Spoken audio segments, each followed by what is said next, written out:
Bienvenue à toutes et à tous, c'est Sébastien Bruno-Durand, le créateur du podcast indépendant Parlons de votre mental. Après une première saison avec 20 épisodes, avec des invités issus d'univers très variés, je repars à la rencontre d'incroyables personnalités qui, je l'espère, vous inspireront dans votre quotidien et viendront booster vos ressources psychologiques pour être performants dans vos réalisations personnelles, professionnelles, sportives et vous aideront à être bien dans vos baskets. Nos invités se livreront cette saison à un portrait chinois, parleront des actualités et projets qui les animent et des qualités mentales qu'ils utilisent depuis des années. Soft skills, confiance en soi, motivation, gestion des émotions, gestion des échecs, ainsi que leur capacité à rebondir pour toujours aller plus haut, plus loin, en étant toujours positif. Excellente écoute à toutes et à tous et découvrons avec plaisir notre invité du jour.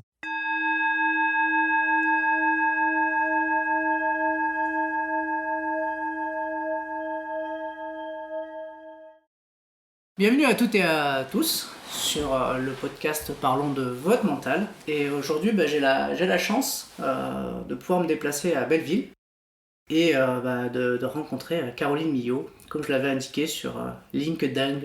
C'est ça. Comme elle le dit si souvent. Salut Caroline. Salut Sébastien, je suis ravie d'être là. C'est notre deuxième enregistrement, du coup beaucoup d'attentes derrière la sortie de ce podcast. Alors effectivement, c'est notre deuxième enregistrement parce que la première fois, on m'a coupé, mais vraiment on m'a coupé l'herbe sous le pied et du coup j'ai dit cette fois-ci je me déplace, comme ça il n'y a pas besoin de wifi. C'est ça, enfin libre. C'est du direct et du coup on va se régaler, on va se régaler. Alors Caro, est-ce que tu pourrais brièvement te présenter de manière très synthétique parce que autrement ça peut être long. Ouais, j'imagine, on en parlait juste avant, les multipotentiels, les gens qui adorent faire plein de choses à la fois. Le gros trait commun de mon parcours, c'est que je suis fan absolue de marketing. J'adore le fait de pouvoir analyser un marché, comprendre comment parler aux gens, comprendre comment créer de la magie autour d'un usage ou d'un objet ou d'un produit de consommation qui nu n'a aucun intérêt. Et du coup, ça ramène à ma passion principale qui est les gens. Et ça, tu sais que j'adore aussi. Travailler son réseau, mettre les gens en relation. Écouter, partager, former. Voilà, je pense que c'est le trait commun de tout mon parcours. Et du coup, aujourd'hui, je suis marketeuse et entrepreneur. Et je travaille sur le future of work, les nouvelles façons dont les gens vont pouvoir travailler, collaborer ensemble. Ok. C'était synthétique, efficace. Ça allait, j'avais beaucoup de pression. Ouais.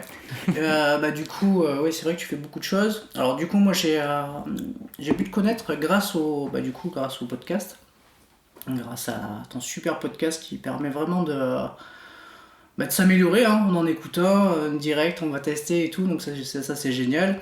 Et puis de fil en aiguille, Richmaker, où du coup, moi j'ai trouvé très très vite un intérêt de par mes anciennes missions quand j'étais directeur sportif dans le tennis ou dans le domaine associatif. C'est toujours très difficile de trouver des partenaires et du coup je m'étais dit que ça pourrait être une riche idée d'aller voir ce que c'était et comment on pouvait l'utiliser.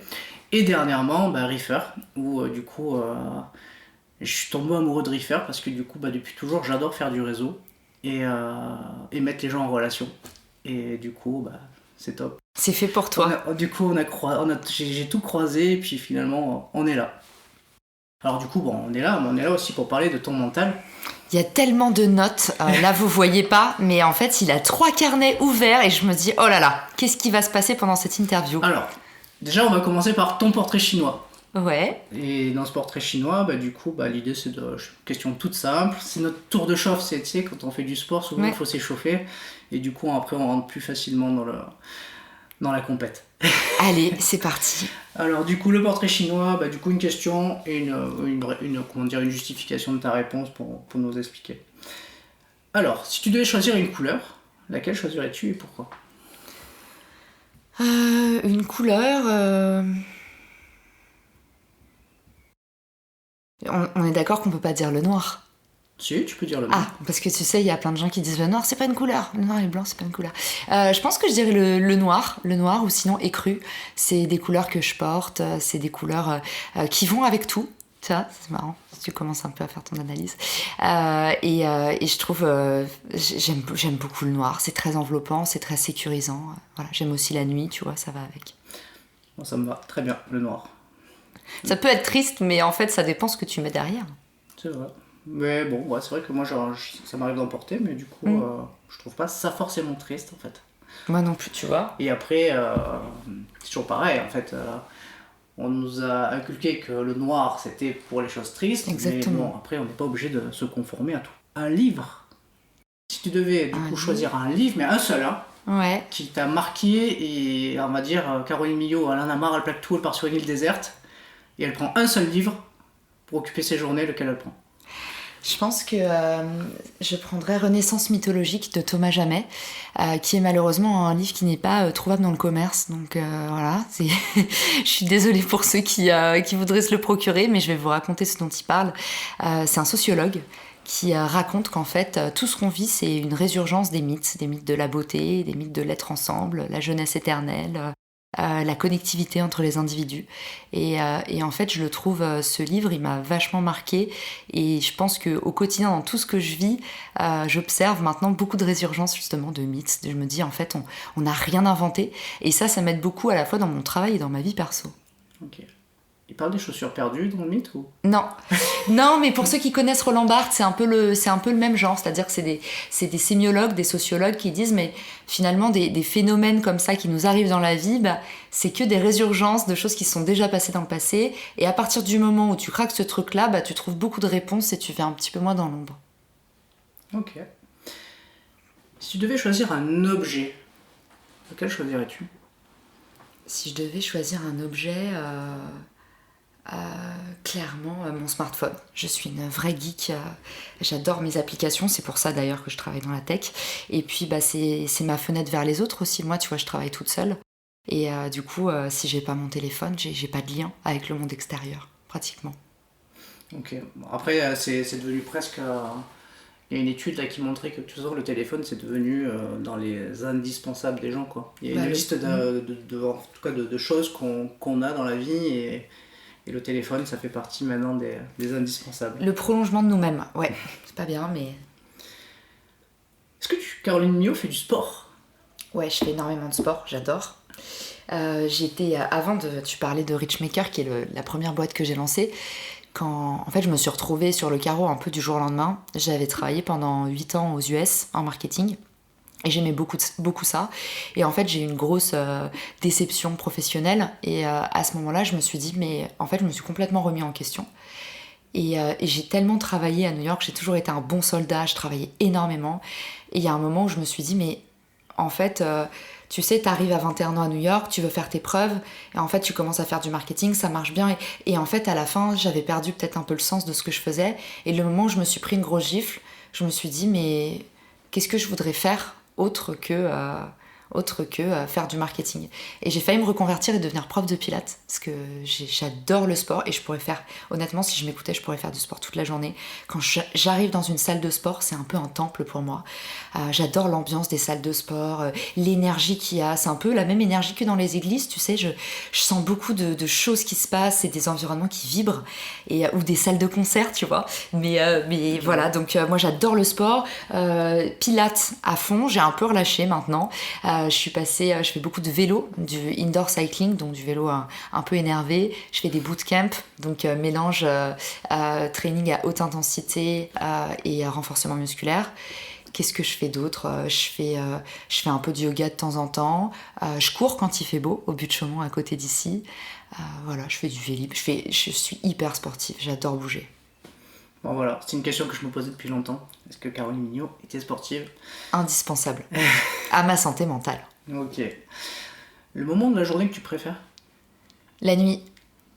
C'est la nuit, clairement, c'est là où je travaille le mieux. Alors, on a des chronotypes, et il y a des gens qui travaillent mieux le matin, tout ça. Moi, en fait, la nuit, je travaille extrêmement bien aussi parce que je fais de la création de contenu. Et du coup, j'ai besoin d'être quelque part déconnectée, d'être en deep work, tu vois. Et le gros problème de mes journées, c'est que je passe mon temps à faire un exercice de passe-plat où, en fait, je reçois énormément de messages, énormément de demandes, tout est urgent. Et du coup, à la fin de ma journée, arrive le soir, et là c'est le moment où je peux faire mon podcast, me poser, réfléchir, et c'est le moment en fait où il y a le plus de valeur, de choses qui se créent, où je peux vraiment me retrouver. Je peux confirmer qu'elle travaille la nuit, parce que dès qu'elle a sorti son podcast, elle le sort, et moi je reçois une notification, souvent je dors pas, parce que je fais un truc aussi, et je vais l'écouter dans la foulée. Ouais, c'est le podcast en général, je le sors entre minuit et 2h30 du mat, C'est voilà. ça. La saison que tu préfères? L'été, à 100% l'été. Une qualité qui te caractérise le plus? Je pense que je suis très loyale. Si tu devais faire un autre métier, lequel choisirais-tu? J'ai un peu spoilé. Franchement, de base, je voulais être prof quand j'ai commencé mes études à la fac. Je voulais être prof de français ou travailler dans le sport. Il y a un truc qui me touche aussi beaucoup, c'est l'éducation et l'éducation des jeunes. Tu sais, je fais les partages de CV pour les jeunes qui cherchent un emploi. J'ai beaucoup travaillé en école et j'aime tellement en fait cet âge où ils sont tellement plus libres que nous dans leur façon de penser, moins formatés. Il y a tellement de créativité, d'énergie qui doit aussi être accompagné parce que c'est un moment pivot pour eux. J'aurais adoré encadrer des ados, des jeunes en difficulté. On avait parlé, tu te souviens, de la PJJ. Mes parents étaient éduxp à la protection judiciaire de la jeunesse. Je suis hyper sensible. J'aurais pu être éducatrice pour des jeunes en difficulté, des ados. Ouais, il y a du boulot en plus, ça. Ah bah ça, c'est clair. Il y a du boulot. Bon, c'était un petit portrait chinois court, parce que l'idée c'est... Voilà, t'es bien échauffé? Ouais, c'est bon. T'es à l'aise, pas besoin de verre d'eau, donc c'est bon. On va commencer, on va parler de ton mental. Le mental de Caroline Mignot. Et je suis sûr qu'on va apprendre plein de choses. Ah là là. On va revenir sur ton parcours. Mm-hmm. Et il t'inspire quoi, ton parcours? Beaucoup de bonheur. Je suis une immense privilégiée. J'ai eu beaucoup de chance. J'ai eu une enfance dorée. J'ai été très aimée par mes parents. J'ai une toute petite famille, mais du coup, on est très soudés. Et comme toute famille, il y a des choses qui vont... Bon, voilà, on a eu des moments difficiles, mais je pense que j'ai été toujours privilégiée. Et après, j'ai eu beaucoup de chance parce que je suis arrivée à New York et... la ville des opportunités, on m'a donné beaucoup de responsabilités très jeune. J'ai toujours eu une bonne étoile. Et avant même de lancer à l'étoile de Réfère, j'avais une bonne étoile et j'ai toujours eu une main invisible aussi qui a fait que dans des moments où ça allait pas, j'ai toujours eu un ange gardien, un sauveur. Et voilà, je pense que mon parcours, c'est beaucoup de bonheur, beaucoup de joie. Avec le recul, de quoi es-tu le plus satisfaite? Le plus satisfaite, mon bonheur familial. Le fait que mes parents aillent bien, soient heureux, vivent une retraite comme ça ressemble... Leur retraite, ça ressemble aux vacances du Club Med, Sébastien. Voilà, ça c'est la vie de mes parents. Mes parents, ils n'ont pas une minute parce qu'ils sont entre le théâtre, des balades en vélo, ils ont plein de copains. Et ça me rend aussi hyper heureuse parce que je me dis, en fait, la nouvelle génération de seniors va être mortelle. Et j'ai beaucoup moins peur de vieillir depuis que je vois... combien mes parents s'éclatent. T'as encore un peu de marge, hein. Oui, c'est sûr, mais tu sais, voilà, quand j'ai été ado, justement, on a toujours des angoisses un peu existentielles, et c'est vrai que on a un vrai bonheur familial, une vraie vie de famille épanouie, et ça, pour moi, ça n'a pas de prix. Ok, ça me va. Tu sais que je suis proche de mes parents. Oui, ça je sais. Je te suis de partout, sur tous les réseaux. Comme tous les invités que j'ai envie d'interviewer, souvent j'ai une introspection assez fine parce que j'aime bien rentrer dans leur univers. Ouais. D'où l'univers des chaussures. Instagram, mon père est fan d'Instagram et il a découvert que quand je le taguais, il prenait des followers. Du coup, maintenant, dès que je le vois, il me dit « Ah, t'as pas fait de story, tu m'as pas tagué. » Donc voilà, j'ai un papa très technophile. Ah, super. Si je te dis la phrase « rendre possible impossible », est-ce que c'est une phrase qui te parle? Est-ce qu'elle fait écho à ton parcours? Elle fait écho à une autre phrase que j'adore qui dit « Ils ne savaient pas que c'était impossible, alors ils l'ont fait. » Voilà, je pense rendre possible l'impossible. Il y a une partie, il y a de la folie, il y a du génie, il y a de l'insouciance. Ça me parle à 100% et même c'est un carburant. Est-ce qu'il y a quelque chose qui fait plus écho dans tes expériences à cette phrase-là?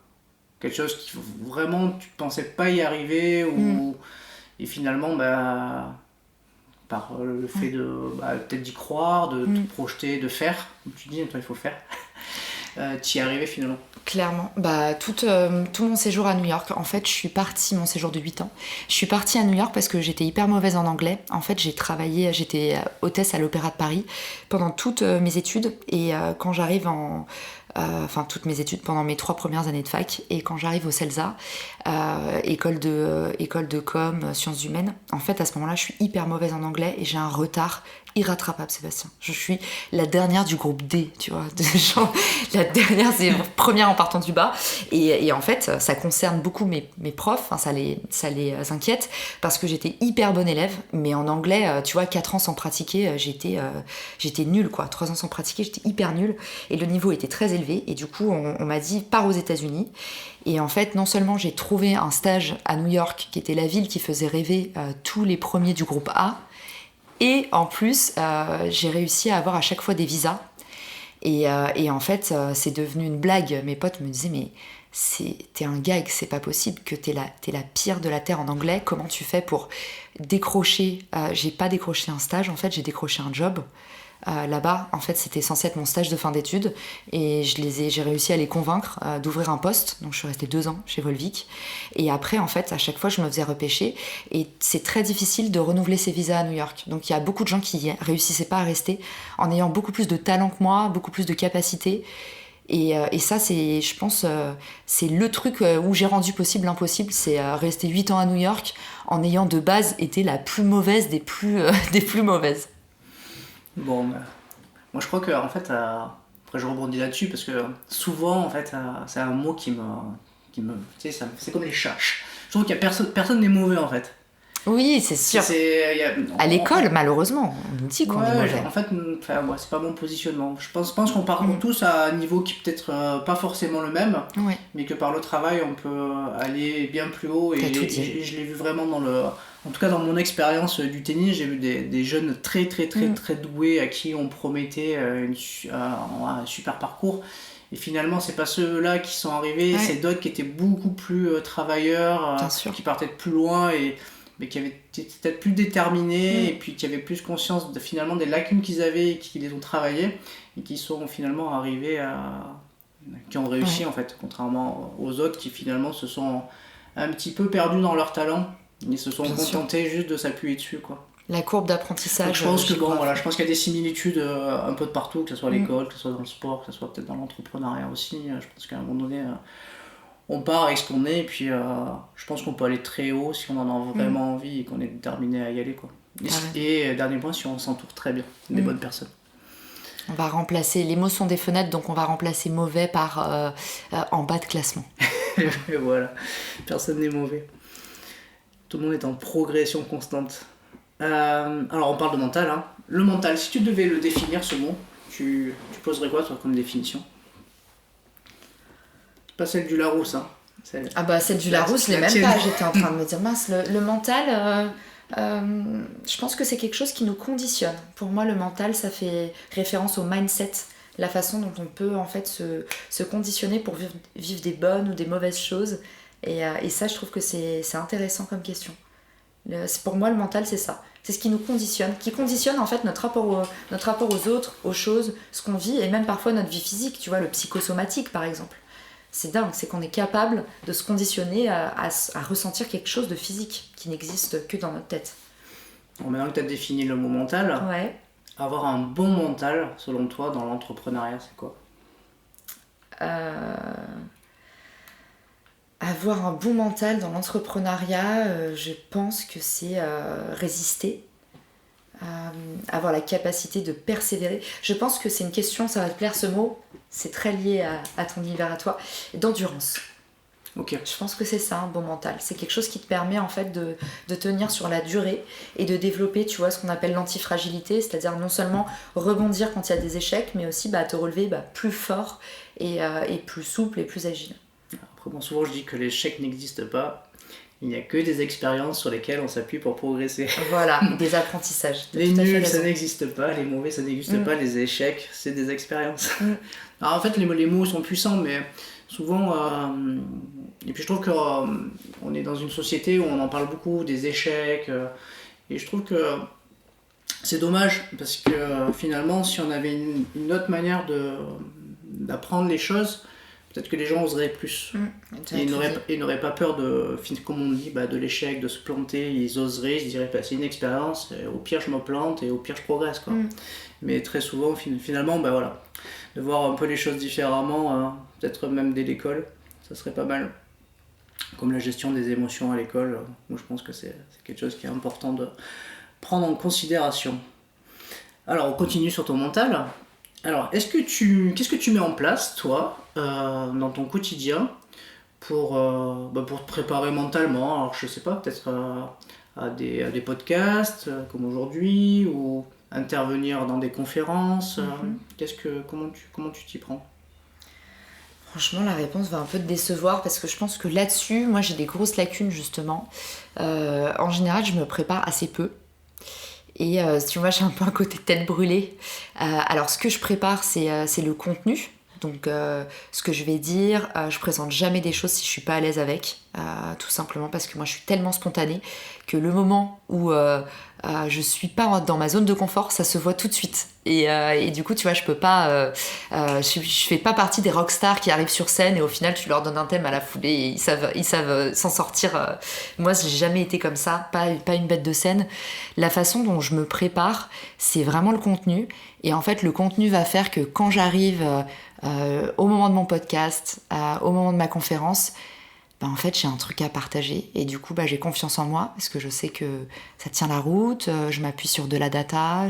En fait, c'est tout le contenu qui permet de créer, de façonner le contenant, tu vois. Mais je fais très peu de préparation avant une prise de parole en public. Tu vois, mes lives en général, j'arrive, je suis échevelée parce que je viens de brancher la prise, parce que je viens d'arriver chez moi.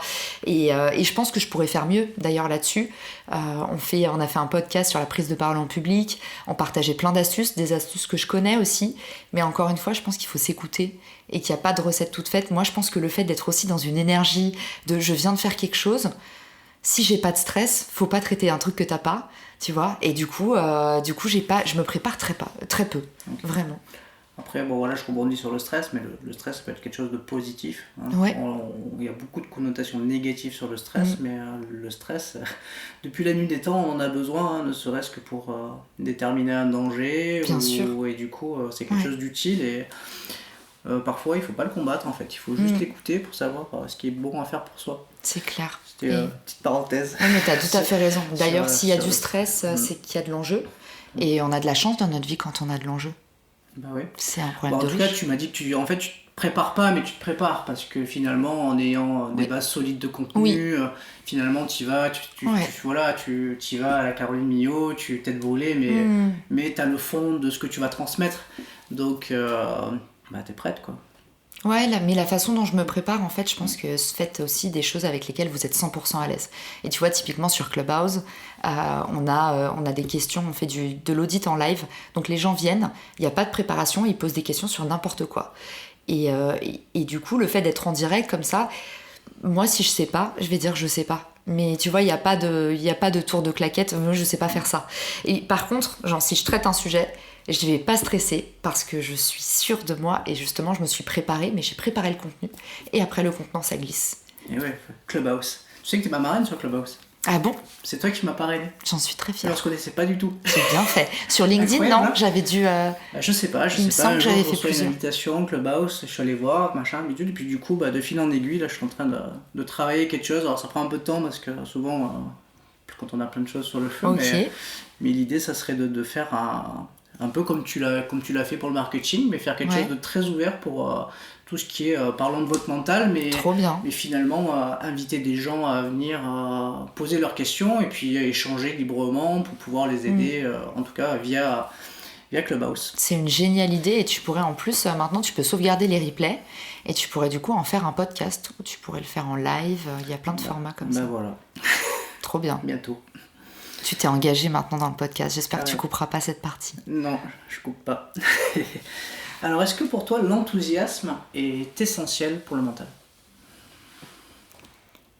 Je dirais oui, je pense. Mais je sais pas très bien l'expliquer. Mais oui, l'enthousiasme pour moi, c'est de la joie extériorisée. Du coup, c'est de la joie un peu contagieuse. C'est nécessaire pour ton mental et celui des autres. Ok. est-ce que tu te connectes avec toi-même? Peut-être pas assez, je pense pas.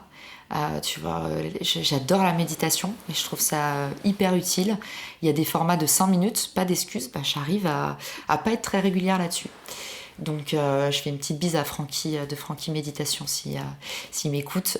Il m'a beaucoup aidé là-dedans justement à me faire découvrir à quel point c'était facile, actionnable, tu vois, le mot que je dis tout le temps. La méditation, c'est 5 minutes, ça peut vraiment, l'effet cumulé peut changer votre mois, votre semaine, votre année.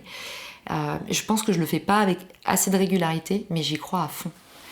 Après, c'est pas toujours évident parce que quand on a des cerveaux un peu qui fusent avec plein de connexions et finalement, même ces moments de 5 minutes, et même moi, ça peut m'arriver, c'est compliqué de complètement déconnecter avec les millions d'idées qui peuvent fuser. C'est peut-être ça aussi la difficulté de. Même 2 minutes, 5 minutes, c'est pas évident en fait.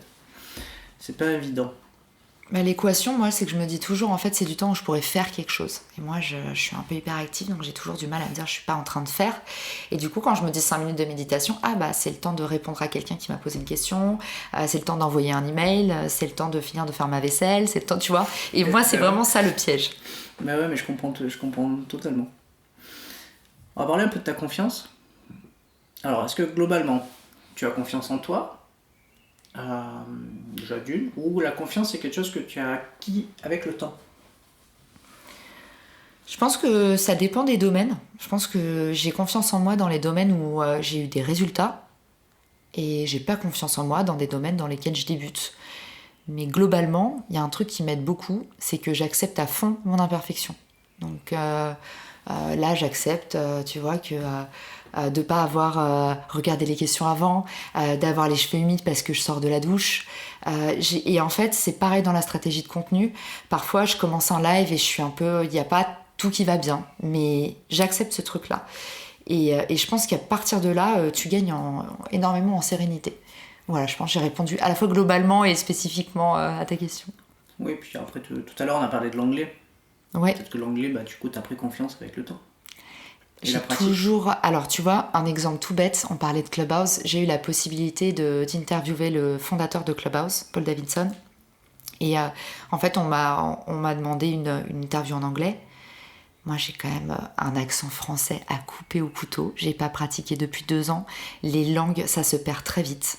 Dès que t'es plus en immersion, dès que t'as plus l'oreille, l'écoute, tout ça, ça se perd. J'étais tétanisée, Sébastien, de faire cette room. Il y avait 700 personnes en live. C'était le gros rendez-vous de la communauté francophone. Ça faisait longtemps qu'il n'y avait pas eu de room sur Clubhouse et tout. J'avais pas envie de le faire, tu vois. Mais il y a un moment où tu te dis, j'ai pas le droit. C'est ce truc sur les enjeux, tu sais, la chance de stresser parce que t'as des enjeux et il y en a qui ont pas la chance d'avoir des opportunités et toi t'as pas le droit, t'es personne pour dire genre non, je prends pas cette opportunité et du coup je l'ai fait quand même. Tu vois, mais malgré 8 ans aux US, j'ai encore des complexes. Il y a des choses, tu vois, moi je suis 10, donc du coup je fais de l'orthophonie parce que je vais en faire en anglais pour pouvoir corriger parce que j'ai encore des problèmes de diction, parce qu'il y a des mots, tu vois, le mot subscription par exemple, c'est très difficile pour moi à prononcer. Quand tu visualises pas les mots, les langues étrangères, c'est un enfer. Et ça, tu gagneras jamais en confiance, mais il faut réussir à se dire, c'est pas grave, je suis pas parfaite, il y en a qui vont rigoler, il y en a qui vont critiquer, mais faut que je le fasse. Ah ouais, mais je comprends tout à fait. Moi, j'ai du mal avec un mot, c'est stéthoscope. Stéthoscope, moi je l'ai. Ah, tu vois, moi je l'ai pas. J'ai vraiment toujours eu du mal avec celui-là, ou puis quelques autres. Mais ouais, écoute... Le droit à l'échec, le droit à l'erreur. Alors, j'ai mis le droit à l'échec à l'époque, mais du coup, voilà. Est-ce que tu te donnes le droit à l'erreur? Oui. Ouais, peut-être même un peu trop. Je pense que ça peut me rendre un peu laxiste. Tu vois, il y a plein de gens qui me disent « Ah, dans ton post, t'as fait une faute. Ah, ta newsletter, elle est partie avec ça. » Il y a un lien qui est pas bien, mais je stresse pas pour ce genre de choses. Oui, puis comme tu dis, après, une fois que c'est fait, quoi. Finalement, oui. Après, c'est vrai que souvent... Après, il y a des choses qu'on peut corriger, d'autres qu'on peut pas corriger. Donc bon, quand on envoie un post, on fait une faute, ça arrive, on peut le corriger, ça c'est pas très grave. Souvent, il y a des gens sympas qui nous disent « T'as fait une faute. » Je suis pas perfectionniste en tout cas, donc oui, je suis plutôt assez laxiste avec mes erreurs. Mais après, après on peut... Ce qui est important, c'est de faire et d'oser, quoi. J'ai souvent envie de le dire, quoi. C'est important, quoi. Ah, la fameuse question. Celle-là, Waouh, pression. pas de pression. Le regard des autres, est-ce que c'est quelque chose qui te parle? Ah oui, bien sûr. Ah bah, quand tu fais du média, tu ne vis que par le regard des autres, donc bien sûr que ça me parle. Je le vois comme quelque chose de positif, par contre. Il faut, parce que sinon, t'es malheureux dans ce métier. Bon. Et c'est quelque chose qui t'a... Alors là, tu dis à les médias, mais est-ce que c'est quelque chose qui t'a suivi tout ton parcours? Enfin, le regard des autres, est-ce que c'est voilà, c'est quelque chose avec lequel t'as dû faire depuis toujours, t'as dû travailler dessus? Parce que bah, des fois, c'est pas évident, en fait. Je veux dire, moi, j'ai souvenir, par exemple, que j'étais une brêle en allemand. Ouais, Et toi aussi t'as fait allemand. finalement, du coup, je comprenais l'allemand parce que mon grand-père parlait l'allemand. Mais du coup, je répondais en français. Parce que du coup, je trouvais pas les mots en Ouais, fait. c'est dur. Je comprenais, mais je C'est trouvais dur. pas les mots. C'était très très compliqué. Alors du coup, tout le monde se foutait de ma gueule systématiquement. Et puis bon, après, au fur et à mesure, bon, j'avais pris la prof en grippe. Mais du coup, c'est vrai que le regard des autres, c'est pas facile en fait. Et c'est quelque chose, moi, que j'ai dû travailler pendant longtemps jusqu'à m'en affranchir totalement avec le temps, quoi. En fait, pour moi, c'est très nouveau d'avoir beaucoup de regards des autres. J'ai toujours été... J'étais dans le marketing et pas dans la com, donc moi j'ai jamais fait de prise de parole en public avant, tu vois, pendant mes 9 ans en activité, avant de devenir entrepreneur, on m'a jamais demandé de... Enfin, tu vois, moi, ma vie, si tu vas sur Google, on dirait que ma vie a commencé en 2020, parce que j'étais dans des métiers très geeks, j'étais jamais en contact avec le client, donc moi je travaillais, voilà, j'avais pas le regard des autres trop sur moi. Et le regard des autres, c'était mes résultats, c'était les chiffres.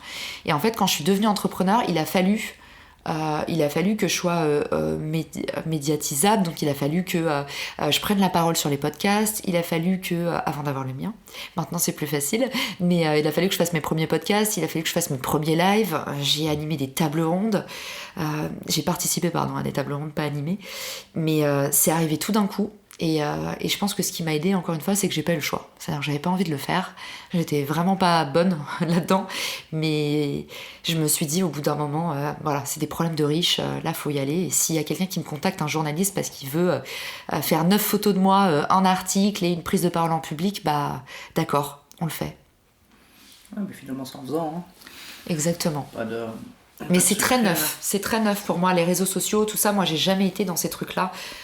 J'ai jamais eu affaire à ça avant, quoi. Bon, en tout cas, on va dire que tu te débrouilles plutôt bien.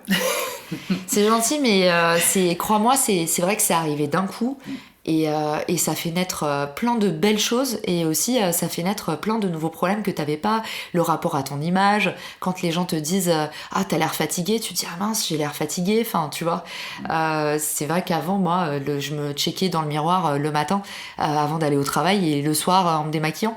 Et en fait, bah, quand tu commences à faire de la vidéo tous les jours, à être toujours dans des situations de représentation, bah, le regard des autres, en fait, il devient un peu le regard... Tu deviens plus dur avec toi-même, Ouais, tu fais vois. attention. Ouais, Tu fais un peu plus attention. Ça évite aux gens de critiquer. c'est ça. C'est ça aussi, quoi. Une partie, parce que Ouais. Bon, après, il y a une partie il y a toujours incompressible. une petite partie. Voilà. On va parler motivation. Comment tu te motives au quotidien? Quelles sont tes techniques pour te motiver? C'est un côté... on a les qualités de ses défauts. Je suis vraiment une imbécile heureuse. Donc je suis assez cheerleader. Je me réveille le matin. J'ai hâte de me réveiller. J'aime pas beaucoup dormir parce que je suis tellement excitée de vivre. Tu vois, c'est une parole un peu de béni oui, mais j'ai pas d'astuce pour la motivation. Et c'est d'ailleurs un truc qui énerve aussi. Tu vois, c'est un truc qui peut énerver. Parfois on me dit ah mais t'en fais trop. Ah t'es tout le temps contente. Non, je suis pas tout le temps contente, mais par contre je suis excitée de me lever le matin. Je suis excitée d'aller en rendez-vous. Je suis excitée de faire un live. Et j'ai toujours été comme ça. Oh, mais finalement, tu marches par objectif. Ouais, c'est ça. Et enfin, je suis quelqu'un Par d'assez défi, heureux, peut-être quoi. aussi. Et je pense que quand j'ai grandi, j'ai vu beaucoup de maladies. Dans ma famille, il y a eu des choses un peu lourdes. Et c'est l'aspect positif, c'est que à partir du moment où je suis en bonne santé, où les gens autour de moi vont bien, je peux pas faire la gueule, c'est impossible. Et même si un client mécontent, machin, j'entends des entrepreneurs qui disent je peux pas dormir quand j'ai un client mécontent. Moi je dors sur mes 2 oreilles si j'ai un client mécontent. L'important c'est que mes proches soient bien, qu'il n'y ait pas de maladie, qu'il n'y ait pas de mort autour de moi, et le reste c'est de l'ego pour moi, tu vois. Ouais, je vois tout à fait. Mais je vois aussi que finalement tu te lèves le matin et puis tu as un défi et puis tu l'accomplis. Donc finalement c'est un peu au jour le jour que finalement... et même sans défi, hein, Sébastien, ouais, tu vois. En fait, t'as des choses à faire et puis finalement, t'es heureuse de les faire. Ouais, exactement. Et puis voilà, une fois après, tu te poses des questions si tu aurais pu l'améliorer, pas l'améliorer, mais bon, voilà, c'est... Ok, je vois comment tu fonctionnes, tu prends la vie au jour le jour. C'est ça. Et c'est même pas... Moi, j'adore rien faire. Et du bon côté. Ouais, j'adore rien faire. Si je me lève pour aller à la plage, il n'y a pas de défi, tu vois, mais encore une belle journée qu'on a la chance de vivre, quoi. Ok. Alors, est-ce que tu as déjà eu à gérer de la pression ? Oui, énormément, et dès très jeune, ouais. Alors, du coup, cette pression, comment tu fais pour la gérer ? Franchement, moi, je suis hyper émotive, donc je sais pas si je la gère toujours très bien. Je pense que j'ai beaucoup absorbé, j'ai beaucoup contenu cette pression, particulièrement dans l'univers professionnel. New York, c'est très dur. La partie géniale, c'est qu'il y a beaucoup d'opportunités, mais il y a beaucoup d'opportunités pour ceux qui sont capables d'encaisser plus que les autres, hein. C'est une ville qui est très exigeante. Et il y a beaucoup de précarité aussi, dans le sens où si tu fais pas l'affaire, il n'y a aucun contrat de travail qui sécurise ton emploi, en fait. C'est que des contrats à la demande. Les CDI n'existent pas, et du coup, tu peux être viré du jour au lendemain sans raison. Et si t'es citoyen, ça va. Moi, j'étais expat, donc en fait, si tu te fais virer, t'as 15 jours pour retourner sur ton territoire natal. Donc c'est une précarité un peu fois 1000 parce qu'en fait si tu rates dans l'univers professionnel, tu retournes chez toi avec un sentiment de honte aussi. T'imagines ceux à qui ça arrive dans les expats, c'est très difficile ce genre de retour. Oui, c'est très difficile, surtout si on se plaît dans son cadre de vie aussi, c'est quelque chose qui nous convient. Et finalement, c'est ce qui t'a un peu arrivé, le fait de rentrer là il n'y a pas si longtemps. Et finalement, alors j'ai pas de question pour ça, mais comment t'as réussi à... déjà, comment tu l'as vécu, et surtout comment t'as réussi à rebondir? Ça a été super dur, et ce qui a été le plus dur, c'est justement l'ascenseur émotionnel, hein, pour ceux qui nous écoutent, qui connaissent pas l'histoire que j'ai déjà racontée à Sébastien. C'est que je me suis retrouvée, on m'a fait une promesse d'emploi merveilleuse, et du coup j'étais ravie. Je suis rentrée pour faire mon visa, et les investisseurs ont changé d'avis. Et le plus difficile pour moi, Sébastien, ça a été en fait la chute. C'est-à-dire que en fait j'étais tellement heureuse. Et le parallèle, tu sais, c'est un peu comme dans une relation, quand tu t'emballes, ça part très vite, et en fait ça part dans la passion, et tu te sens hyper amoureux, et tout d'un coup il y a une catastrophe. Voilà, on a tous déjà connu des histoires comme ça, des histoires d'amour, en fait tout feu tout flamme, et ben là j'ai l'impression d'avoir vécu ça, et c'est ça qui a fait que ça a été terrible pour moi. C'est vraiment le fait que si rapidement t'aies une grande joie et une terrible déception dans le même laps de temps. Ça, très difficile à encaisser. J'ai rarement eu une montagne russe pareille dans ma vie, parce que c'était le job de mes rêves, tu vois. J'y croyais pas. La fameuse expression « trop beau pour être vrai », tu vois, je le disais souvent. J'ai fait une dépression, je pense. Ça n'a pas été diagnostiqué, mais j'ai été détruite sur le coup, parce que j'avais construit toute ma vie là-bas. Et que en fait, je me suis retrouvée chez mes parents, et je leur ai dit, j'ai dit ça à mes parents, j'ai dit, j'ai l'impression d'être revenue à 29 ans avec mon capital de départ. C'est-à-dire que j'avais le toit de mes parents au-dessus de la tête, et j'avais ma famille, et mes amis. Du coup, mon quotidien était resté à New York, donc c'était reprendre une nouvelle vie. J'avais plein de copains à Paris, mais quand t'as disparu depuis 8 ans du quotidien des gens, c'est très difficile de revenir, en fait. Tu fais pas partie des habitudes, donc il y a personne qui t'appelle pour boire des verres. Les gens, en fait, sont contents de te voir pour que tu débriefes. On prend un petit café, où t'en es de ta vie, mais il faut recréer les habitudes de ok, on s'appelle chaque semaine, et ça c'est hyper dur. Je suis repartie à zéro, en fait. Et ça, c'est passé par un état dépressif où je me suis dit, j'ai perdu 9 ans de ma vie à construire un réseau aux États-Unis. J'avais tout là-bas. J'avais vraiment... j'avais fait ma carrière là-bas et j'ai tout perdu d'un coup et je pouvais même pas le réutiliser en France, même pas mon LinkedIn où j'avais que des gens aux États-Unis, tu vois. Donc voilà, dépression de 3-4 mois, même si des mots n'ont pas été pesés, j'avais plus goût à rien et j'avais envie de pleurer tout le temps, tu vois. Et là, même de t'en parler, tu vois, j'ai des frissons, j'ai les larmes qui montent, c'est toujours à vif, je pense. C'est des expériences douloureuses, mais finalement, elles t'ont ouvert d'autres portes. Oui, tout à fait. Et encore une fois, tu vois, c'est quelqu'un qui me l'a dit d'ailleurs sur les réseaux sociaux. J'ai pas à me plaindre, tu vois, j'étais pas à la rue, mes parents ils m'ont tout de suite accueilli, c'est encore une fois, faut mettre de l'eau dans son vin, j'ai pas vécu une maladie grave, mais ça a été la grosse difficulté de ma vie, c'est quand ta vie en fait part en fumée, et moi j'étais pas prête à retourner à Paris, et encore moins dans un état de honte, tu vois.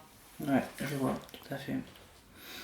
Alors on va fermer ce chapitre qui est quand même un chapitre émotionnellement douloureux, mais en tout cas, bon, souvent, comment dire, il se passe des choses dans nos vies, mais finalement c'est pour un plus grand bonheur après. En tout cas, c'est ce qu'on peut se dire et finalement, c'est tout ce que je peux te souhaiter. Et j'aimerais aborder un peu la thématique de la concentration. En fait, t'es du coup énormément sur les réseaux, à faire plein de choses. Est-ce que tu as comment tu fais pour arriver à être focus sur tes tâches ? Je pense que je fais assez mal cet exercice. À me concentrer, comment est-ce que j'arrive à me concentrer ? Alors, les moments de deep work, tu sais, la concentration quasi... l'état de transe quand t'es dans un truc et que tu vois pas le temps passer, tu sais, tu lèves le nez et tu dis ça fait 4 heures que je fais cette présentation. Ça m'est arrivé, tu vois, dans un live sur la newsletter, par exemple, la newsletter LinkedIn, qui est quand même un sujet assez niche. Il y a peu de gens qui sont passionnés par ça en France, et je me lance dans ce truc là, et le fait que ce soit un sujet qui me plaise, que je sache que ça n'a pas été assez documenté, que de trouver des choses intéressantes qu'on n'a pas encore utilisées assez. Je pense que c'est la passion de trouver... trouver des hacks, tu vois, mais je pense, c'est pas pour rien que c'est devenu mon métier, trouver des solutions, trouver un moyen d'arriver à faire quelque chose, ça me met dans un état de transe complet. Je pense que c'est comme ça que j'atteins la concentration, c'est quand il y a un truc qui me plaît vraiment. A contrario, si tu me mets 1 minute sur un sujet qui me plaît pas, je n'arrive même pas à fixer mon attention. C'est-à-dire qu'il y a des livres, je sais pas si ça t'a déjà fait ça, il y a des livres qui me plaisent pas, et je me souviens, je peux lire 30 pages et je n'ai rien retenu. Enfin, je suis capricieuse là-dessus. Ça me parle. ça me parle de mieux. Alors, une question que je pose souvent dans le podcast, avec des avis totalement différents en fonction des invités. Pour avoir une force mentale, on dit qu'il ne faut rien lâcher. Qu'est-ce que tu en penses, toi ? Elle me fait peur, cette phrase. Je trouve que c'est radical, et moi, tout ce qui est radical, ça me fait peur. Il faut rien lâcher. Moi, dans ma vie, je lâche beaucoup de lest sur plein de choses, et je pense que ça me rend plus douce, plus intelligente, et plus heureuse. Pour moi, il faut pas rien lâcher. Il faut au contraire être prêt à lâcher beaucoup de choses et à le faire avec joie. Faut justement... c'est un truc que je dis souvent, tu vois, même dans mon métier, en marketing. Je dis tout le temps aux gens, mais c'est à vous de vous adapter à votre marché et pas l'inverse. Pour moi, quand j'entends cette phrase, il faut rien lâcher. Il y a le côté, bien sûr, persévérance, ça oui, mais rien lâcher, ça veut dire s'écouter que soi, partir du principe qu'on sait tout, partir du principe qu'on a compris, c'est tout l'inverse que je conseillerais à quelqu'un. Ok, ouais, ça me parle. En fait, moi j'ai une image qui me vient en tête, c'est les montgolfières en fait. Il faut savoir lâcher les sacs pour pouvoir s'envoler. Ouais, aussi. Ouais, et aussi dans une dispute, si t'es pas d'accord avec quelqu'un, il faut savoir dire, les Américains disent let's agree to disagree, j'adore cette phrase. C'est justement, on n'est pas d'accord là-dessus, mais on avance quand même. Et ça, tu vois, c'est applicable à plein de choses dans la vie. Faut savoir lâcher, pas avoir besoin d'avoir raison tout le temps aussi. Un gros problème chez les entrepreneurs. Faut savoir lâcher, faire des sacrifices pour ceux qu'on aime, si toi t'as envie d'aller ailleurs ou de faire autre chose, dans tout, quoi. Bon, super Caro. Alors, on arrive sur le podcast, mais sur la fin du podcast, pardon, mais c'est un podcast un peu particulier parce que finalement, on va le clôturer, mais du coup, il va y avoir des questions bonus. Waouh. Et les questions bonus ont été posées sur LinkedIn quand j'ai fait le post, tout simplement en annonçant que j'allais interviewer Caroline. Et du coup, on va clôturer le podcast et on finira par les questions bonus. Parfait. Alors, généralement, on arrive à la fin du podcast traditionnel. C'est déjà fini. Parlons de votre mental. Si tu avais je laisse toujours la fin, la fin du podcast à mon invité. Si tu avais quelque chose, un message à délivrer aux gens qui nous écoutent, ça serait lequel ? Je sais que tu commences ton podcast et du coup, j'aurais envie de dire à tous ceux qui nous écoutent d'aller t'envoyer un maximum de force, de te laisser une petite review sur Apple Podcast et pas seulement pour la vanité, pour laisser 5 étoiles, te laisser des mots gentils pour t'encourager, te donner des feedbacks utiles. Qu'est-ce que les gens ils aiment dans le podcast ? Pourquoi est-ce qu'ils l'écoutent ? Comment est-ce qu'ils l'écoutent ? J'aurais envie de dire ça à tous ceux qui nous écoutent là. Si vous écoutez sur Apple Podcast ou Spotify, envoyez un peu de force à Sébastien et voilà, c'est tout ce que j'ai envie de te dire. Je suis à fond derrière toi et je suis très très contente de faire ce podcast avec toi et très émue d'avoir des questions en plus de gens que pour la plupart on connaît. Bah oui, tout à fait. Donc du coup, Caro, écoute, merci beaucoup pour cette première partie d'interview.